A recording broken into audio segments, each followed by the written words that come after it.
Der Feinripp Adventskalender. Schlechte Witze, schlecht erzählt. Also das Motto ist ab 18, aber ich habe mir da echt schwer getan dabei, weil ihr wisst, meine Mama guckt das auch an, ne, die Videos. Wieso, weil du noch minderjährig bist? Ja, so fast. Fragt der Lehrer in der Schule: Kinder, was ist die erotischste Zahl, die ihr kennt? Meldet sich der Alex. 218593. Der Lehrer ist ganz erstaunt und er fragt: Hä? Wieso jetzt das? Sagt der Alex: Herr Lehrer, das ist ganz einfach.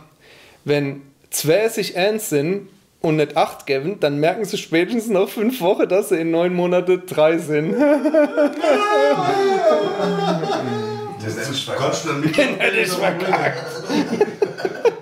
Nochmal ab damit, bitte. Alex merkt einfach die Zahl, die ist wichtig für dein ganzes weiteres Leben. Ja, zu spät, er ist schon mal 5 oder was? 6.